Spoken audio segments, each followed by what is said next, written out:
It's time for Fire Field Vision, powered by NovaCare. Fred Hubner along with Paul Tenorio and Raquel Ortiz sitting in for Frank Klopas this week and the Chicago Fire and all Major League Soccer. A lot of games going on tonight, 7 games going on, but the Fire back at it after 17 days off. And no matter what you say, that's gotta have some kind of effect going forward. Oh, for sure. I mean, I think every team in MLS is going to have to get their rhythms back. Playing games that count, playing games at the high level. Even if you have a training game, it's hard to replicate what a real game feels like. So in some ways, I think actually the teams that play tonight have a bit of an advantage in getting that rhythm back. But at the same time, you haven't been playing for 17 days, and then you go 2 games back-to-back in 4 days. It's going to be difficult. But I think, you know, we heard Veljko Paunovic talking just a few segments ago about making sure the team has the right mentality coming out of the break. And I think there's a lot of benefit in coming out of a break like this and playing a team that's at near the top of the rankings with a game that has so much at stake, and knowing you have to have that intensity level at the proper levels right off the bat. There's no wait and see. There's no Western Conference opponent. It's let's hit the ground running. You know, Raquel, you know as well as anybody, you follow the game so closely, that when a team is red hot, they don't like breaks. I mean, the Chicago Fire couldn't be any hotter than they were when they go to the break, and now coming back, it's going to be really important for them to make a statement in that first game. So the task at hand will be to regain the rhythm, yes. But at the same time, I feel like the break came at the right time. Remember, Bastian Schweinsteiger pulled himself out of a game because of an injury. We didn't know how serious it was, but at least him and other players were given time to heal if it was an injury or just a concern. So they were given that time to be at 100%. I think Pano has done just an outstanding job in keeping them focused. So they'll regain the rhythm, but at least they'll have that, knowing that they've been given the time to heal if any injuries were lingering, and they'll be at 100% to compete. Speaking of rhythm, you got some highlights to take a look at as the Fire have been very successful in the first half. Yeah, absolutely. And I think coming out of this break, you're going to Yankee Stadium, which is a smaller field. It's more narrow. It's a little bit shorter.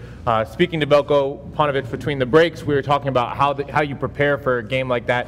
In training, they've made the field smaller to be ready for Yankee Stadium. But there are a couple things when I was watching clips of NYCFC that I saw that maybe will give the Fire a little bit of something to focus on going into this game. So let's take a look at some of the clips we have here. And one thing I noticed against NYCFC, this is their New England game from last month, they have some spaces but problems between the center backs and the fullbacks. Those lanes are there to run. Well, it just so happens to be one of Nemanja Nikolić's favorite runs to make, splitting those lanes between the fullbacks and the center backs, but also, and we'll see this here, David Accam on the break, sitting in between those 2 fullbacks. That's a lane and a space that he's made one of his signature runs all season long, and I think it's going to be there. And then, of course, in this NYCFC game, it's a small field, so being able to press and then transition quickly is going to be very important, and we've seen that the Fire have done that well all season long. Transition is going to be important, and you have a guy like David Accam who can, you know, get possession of the ball, turn, and make a run for goal. I think it's going to be important the dimensions of the field. Once you get the ball and turn, you have to kind of make sure that you know where you're standing and you're not, making such long runs, and just aim for either taking a shot at goal or finding the best position teammate.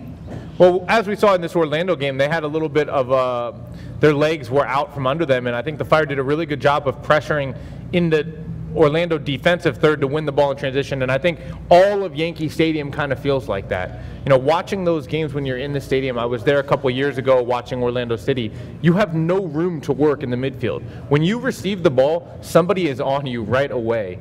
And so being able to win and then play out of that moment very quickly into transition is really vital, because it's going to feel a little bit like a ping pong match at Yankee Stadium. So I think their ability to press as a unit and stay organized is key.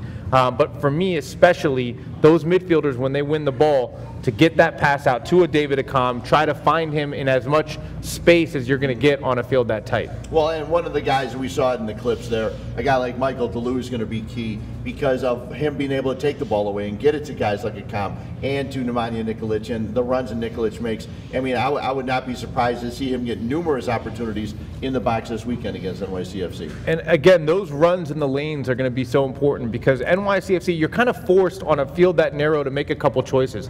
The fullbacks are going to have to stay wide, and yet the center backs have to stay close together because of how tight the confines of the field are, and especially with the forward like Nikolic in the middle of the field. That's going to leave those lanes to run into, and not only has Nikolic done that well, but I think it's a run that Louis Solniak makes really, really well, and I think David Akam is going to open that space up more on that left-hand side. So it's certainly something that I think is going to play a big role, is that ability to find those spaces and find those runs early on at Yankee Stadium. You know, we talk a lot about in Major League Soccer, there's always, it's a season of runs. You get 4, 5, 6 wins in a row. Losses do come. The Fire haven't gone through that yet. The way we had Velko here, it seems like they're prepared, knowing that if that comes, they'll try to stop it, and that's what everyone tries to do. But you wouldn't be surprised if you saw a couple of game losing streak, because it is a long season. That's what happens in Major League Soccer. Not only that, but they're going to go and they're going to play on the road against NYFC. They haven't won against them on the road, so is it time for them to lose a game and then kind of regroup and look for their second air? I don't know, but maybe this is the first time that they come away with 3 points from New York City. Why not? I mean, the team is hot, like you said. Why not think that maybe they can come away with 3 points? Yeah, that'd be nice to see. And then after that game, they go to Kansas City before returning home August 5th when they take on New England. And as you mentioned, the 5th game from now will be TFC, and I know that the TFC will be ready for them when they play them 5 games from now.